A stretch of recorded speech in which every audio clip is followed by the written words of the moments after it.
Graduation is just around the corner, and crews are already at Bobby Lackey Stadium preparing for the upcoming festivities. Both Weslaco and Westlaco KWES students will be receiving their diplomas at Bobby Lackey Stadium. And yes, there are the crews right now working on the stadium and working on the set that'll be for the graduation. More on that later on in the show. Hello, everyone. Carlos Roberto here, along with Mike Gonzalez, for another edition of WISD Live. This is show number 4, Mike, and it is already the end of the 2016-2017 school year. And I know a lot of the teachers, a lot of the students, they are just geared up and ready for the summer. That's right, Carlos, and so are we. It's the end of May, graduation's coming up. And as you mentioned, administrators, teachers, students ready for that summer break. Especially the students. And we have plenty to talk about because, yes, we are coming down to the final few days of school activities here at Weslaco ISD. But you know what? Football was taking place over the past 3 weeks. In fact, spring football just ended after 3 weeks, and a lot of people are excited because there's going to be a new offensive attack here. That's right, they're going to pass the ball. You could say that the Michael Salinas era has already begun. Now, will that passing attack, will it translate to a successful season here at Weslaco ISD? Well, that's what we need to know. Here's the story. Spring is in the air here in Weslaco. Right foot forward. Spring football, that is. And the primary focus in the month-long camp is the air attack. Good. The spread offense has arrived, and the players have embraced the change. Oh, I love it. I mean, I don't have any complaints about it. I think it fits all of our styles. I mean, our guards got moved to tackles, our tackles got moved to guards, and there's a lot of changes, but I really think we're really picking up to it, and a lot of the guys really like it. Well, it's very fast tempo. It's a faster offense than last year. The heat, it's killing us, but, we're still going. We're still fighting. We're getting better for next year. But it's been a slow process for a squad that was used to a ball control running attack for over a decade. The learning curve has affected everybody in the unit. All the linemen are learning how to pass block better. Everybody's learning their routes. Overall, we're doing pretty good. And, these kids have responded really well, so we're not where we need to be, but happy with where we're at right now. Go. Nice, Adrian. The product will be exciting to watch. Salinas' success with Edinburgh Vela is proof of that argument. Forward, let's go. Right foot forward, big turn. His teams the last 3 years went 31-5, where they racked over 430 yards of offense. Get the ball up, Q. And 44 points per game. I expect Coach Salinas and those guys to keep it going here because the learning curve is not nearly as steep as it was at Vela. Let's go. I'm super excited. I mean, those are the stats from Vela, and I just think Weslaco ball is better over here, so I'm just excited what those stats are going to be over here. Sherryland head coach Ron Adame can attest to Salinas' style after some heavyweight battles while both were in District 31 5A. They can expect an offense that can strike quick within 1-2 play possessions. When it comes to Weslaco, the talent is here. It's just a matter of placing the right players in their appropriate positions and maximize their potential. This is one of the things where I think the personnel at Weslaco, running-wise, is going to fit what Michael does. With the plethora of backs that were utilized by the previous coaching staff, I think they're going to fit right into what he's looking to do. And these guys, they're great athletes here, and they've won before, and their brothers won, and their cousins won, and this town is a winning football town, so he's going to pop in, I think, and I think they're not going to skip a beat. For KWES TV, I'm Mike Gonzalez. Good. Protect that ball. All right, Michael, very good job on that story. And, what kind of surprised me about that is, you went out and you interviewed Coach Ronald Dahme from Sherryland, you interviewed Greg Selber, and they talked about the success that Michael Salinas has had, and they say that, they think that he's going to have success here in Weslaco also, and that they think that he's going to have success right away. That's not going to take him that long. Well, I think the pedigree is there. Both gentlemen agreed that the talent has always been here, and in fact, Coach Adame, I liked what he said, that the running backs that have been used the last couple of years shouldn't be a problem transitioning to a receiver, and it's going to fit right into what Coach Salinas wants to do. And then you have Coach Salinas, who built his resume throughout his career, is a very young coach at 40 years old, and he built his resume through Edinburgh Vela as a head coach, going 31-5 the last 3 years. That's a very impressive record, going deep into the playoffs, scoring 44 points a game, averaging over 400 yards of offense. That's the excitement that we want here at Weslaco High School, and I think it's a lot to look forward to for sure. Absolutely. So let's go ahead and take a look at some of the highlights because they had a spring game. After 3 weeks of football, the West Coast Panthers on Saturday participated in a spring football game. About 4 or 5 quarterbacks suited up, but only 3 players really received the majority of the playing time. Marco Leal, Elijah Banda, and Jacob Cavazos were all there, and they got to throw that football around, and they tested that offense, passing on nearly every down. Yep, there was a good crowd on hand because they were curious to see what was going to happen at Bobby Lackey Stadium. In fact, there were 14 straight passes, Mike, before there was an incompletion, and that was an interception. So they came out firing. There were a few runs. Most of them were by the quarterbacks. Michael Martin, he did score a touchdown when they were inside the red zone, and Michael Martin looked good running in the backfield. But the passing game, you can tell they have been working on it, and they wanted to test it. Jacob Cavazos, who's a freshman now, you see him right here with the deep pass. He'll be a sophomore. He's a contender. He might be the starting quarterback. Leal showed great zip on the pass with the great pass right there. That one down the middle. And then Banda, he showed some wheels when he scampered for a long run right here, going all the way to the end zone for a touchdown right there. So, Mike, they came out and they were actually firing on all cylinders offensively. In fact, there were some fans, we'll hear from them a little bit later, who said that that the offense really looked good, and they were kind of questioning the defense a little bit. And these were the number ones versus the number ones. They went full contact, except for the quarterbacks. I think they were a little bit easier on the quarterbacks, but they went number one offense versus the number one defense, and the offense actually looked pretty good. What was your assessment? You were actually out there at the scrimmage. What I really like, Carlos, is that all 3 quarterbacks that got the majority of the playing time, again, that's Leal, Cavazos, and Elijah Banda, I think they all bring something to the table. We saw Banda run with the ball. He has the wheels. He showed his speed.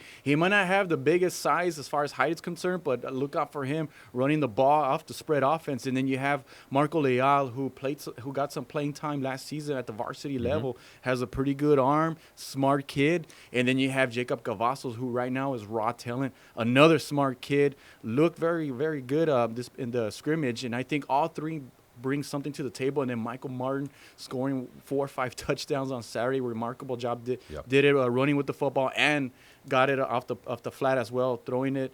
And so I was very impressed with the way things look, considering that they all have to learn a new system. All right. Well, after the game, Marco Leal talked to us a little bit about this new offense and how comfortable he is in this new scheme. You guys have concluded camp now. It's been a month of a lot of learning, they've thrown a lot of stuff at you. Tell us how you feel. You guys moving forward feel pretty good?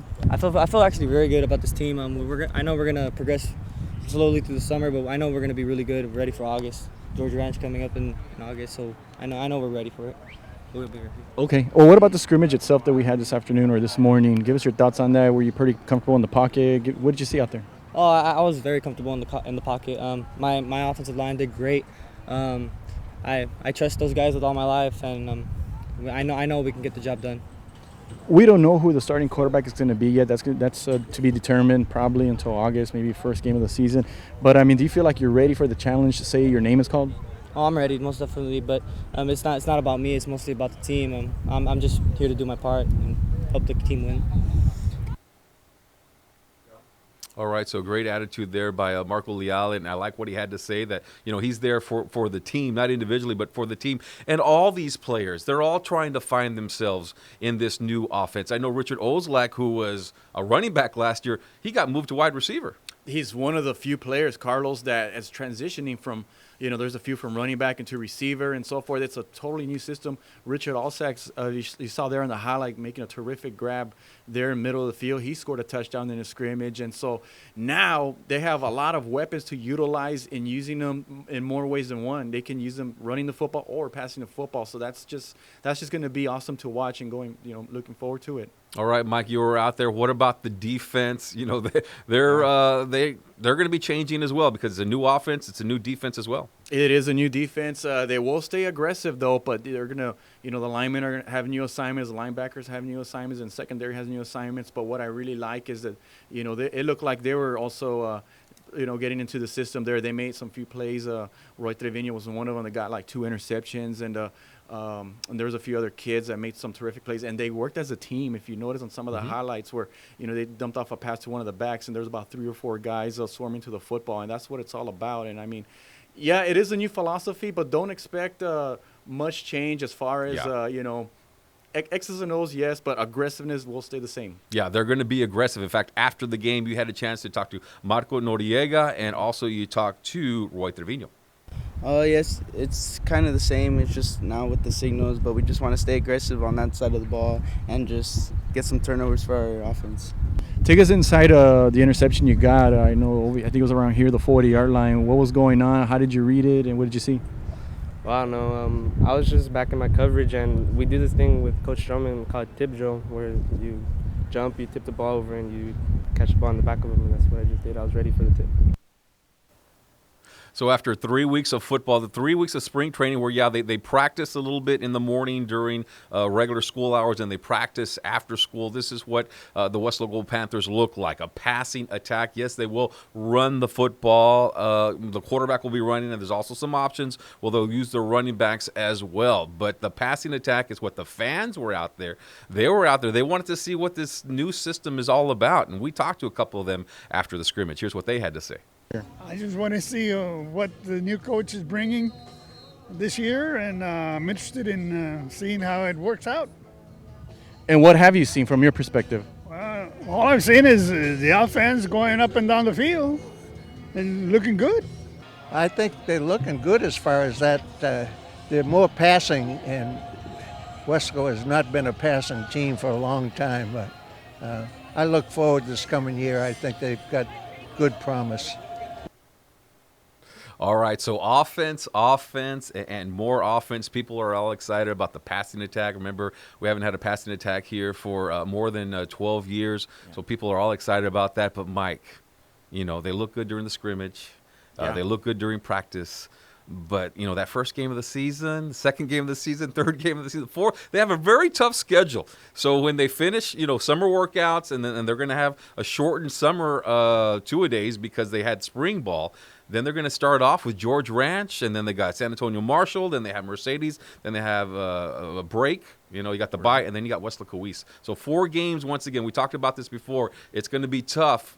That performance looks good, a purple-white scrimmage, but, the real test will be against George Ranch. Absolutely, and that's why I think that Coach Salinas did a smart thing by having the spring football, because now he has something to work with. He and the staff know exactly what they have now. They were able to evaluate the players that they have, and they more or less know what positions they're going to play and where to move them around. Now it's off to the summer and conditioning program, where that's going to be very, very important too. And as you mentioned, the 2-a-days will have to wait to the second week of August, but I mean, that's okay. I think they're ahead of schedule right now. They're ahead of where they want to be. They must feel pretty good. But, yeah, that brutal schedule is going to be a challenge for them. That remains to be seen. But, it's very important to mention, and we've mentioned it before, that the fans are going to have to be a little patient with the new system on the offense and the defense. And so, just be a little patient. We're in for a tough schedule. But I think we got the right coaches in place, and the players are going to be in the system. So it's going to be okay, I think. Yeah, the Panthers will take a break here for a couple of weeks. Then they'll begin their summer workouts. It's a good – I think about a 4 to 6 week program. Yeah. Well, they'll have the kids, then they'll take another maybe 2 week break, then they'll come in August, and then the football season begins. What is it, September 20th or August 25th, I believe? Right. September 2nd would be the first game against George Ranch, but they're going to have scrimmages the weeks prior to that. All right, so we look forward to that. But right now, let's get back to what is going on here, and that's graduation. Mike, you have some interesting information. Yes, we like to first mention South Palm Gardens ceremony will take place starting tomorrow, which is Wednesday at 7 p.m. In years past, it's been at the Performing Arts Center. This year, it's going to be at Wesco East High School. And on Thursday, it's going to be Wesco High School will have their ceremony at 7:30 at Bobby Lackey Stadium. Now, it's important to note here that each student, each graduate will be given 3 rain tickets. And what that means is, should there be some inclement weather, should it rain that afternoon or early evening, they will move the ceremony to the high school gymnasium. That's the Sepulveda gym. And only 3 people will be allowed for each student or each graduate will be allowed to get inside the building for the ceremony. And another thing to note, the gym will be decorated and prepared, so be aware that, you know, if should they move that to the gymnasium, everything will be okay, and there will be a nice little decoration there. And on Friday, that would be a Weslaco East High School ceremony at 7:30, also at Bobby Lackey Stadium. Now, each graduate will be giving out 4 rain tickets for each graduate to give to their family members or friends, whoever they would like to invite. And if should there be a move, it would be to the East Gymnasium. All right. Awesome. Well, you know, I don't know if there's any rain in the forecast, but if there is, I know a couple of years ago that it did rain. And one of the things that we do here at KWES is that we do broadcast our graduation. So it'll be live on KWES. It'll also be live online. So go to our Facebook page or follow us on Twitter, and we'll be able to give you more information about online in case it rains. But either way, the graduation ceremonies will be online. So look out for that. It'll be on either YouTube or Facebook or both, but we'll let you guys know. All right. So the school year is not quite over with for the kids at Central Middle School who are in the Puma Theater, because they'll be performing The Beauty and the Beast, and that'll be taking place this week at the PAC, and you can catch the show Friday and Saturday of this week. Showtimes are at 6 p.m. on Friday, and that is opening night. Always an exciting time for all the theater kids. And also Saturday at 2 o'clock and at 6 o'clock. So there's 3 shows coming up this weekend. And then also there are shows next week, Friday and Saturday as well. Same times, 6 o'clock on Friday, and then June 3rd, which is Saturday, at 2 o'clock and at 6 o'clock. So if you're looking for something to do with the kids, go out to the PAC during those times to watch the show. I know last year the Puma Theater did a fantastic job with The Lion King. Many of the people here in Weslaco were impressed by the performance under the leadership of Mrs. Saldana, or Miss Saldana, Rachel Saldana at Central Middle School. So go out, support the kids, and to all the students who are taking place in The Beauty and the Beast, break a leg. Mike, now to you. Okay, now moving on to summer recreational sports. Some events taking place for all WISD students. Again, that's why WISD is the right choice. There's going to be some summer events going on that's going to start May 29th, and they'll run through July 6th. Some of the highlights we'd like to mention is open weight room for all. Anybody with WISD will be open at Weslaco High School or Weslaco East. And then their swimming program, it has always been a big thing here at Weslaco. You have anybody there that wants to learn how to swim, well, they could go to the aquatic center there, and it's about a three-week course, or 3 classes, 2-week sessions. They're also going to offer golf. They're at Tierra Santa. There's also some open gym activities for volleyball, basketball, or indoor soccer for those that are interested in that at both Weslaco High and Weslaco East. And something new, Carlos, ultimate frisbee. That's something new here at WISD that they're offering, which is really cool there. I don't know if you've ever played ultimate frisbee before, but that's where they toss a frisbee to each other, kind of like football. Yeah. And, you know, you catch it and you have to toss it, get rid of it before you get touched or before you drop it. And last but not least, tennis. If you like tennis, there's another opportunity there that the district is offering there. You get a $10 discount if you bring, at registration, if you're able to bring your report card. Yeah, bring your report card and you get a $10 discount. That's for all WISD students. So a little incentive for them to make good grades. No, not necessarily for the good grades, right, but just to give you guys a little bit of a discount there. So parents, summer recreation, lots of activities. Ultimate Frisbee, that's something new that they have here at WISD. All right, it's now time for Extra Extra. And Mike Gonzalez, you have a couple of those headlines. All right, this will be a fairly quick few things to talk about. First, the Weslaco ISD Special Olympics team is set to compete in the Summer Games this weekend, participating in a basketball tournament. If folks recall, the squad finished in second place at a Special Olympics tournament held at Sharyland Pioneer High School. Best of luck to Team Weslaco this weekend. And moving on to BPA, that's Business Professionals of America. Weslaco East student Kaylor Fajardo competed in advanced accounting of a BPA national conference held in Orlando, Florida. He placed second in the competition, which is an outstanding achievement because that means he's second best in the nation. So congratulations to him. Carlos, back to you. All right. Thank you very much, Mike. And we'd like to thank the KWES crew here for a fantastic season. We're still busy here. We still have lots of things to do. We have graduation that'll be taking place over the next couple of days. So we will see you guys back here probably around August when football season begins for Weslaco East and then Weslaco High the following week. So you will probably see us with another live show when that takes place. For Julian Olivares, who is directing this show here, and Darlene Gracia for the graphics, and Don Ramirez on the camera, I'm Carlos Robledo. Remember, WISD is the right choice. We'll see you guys.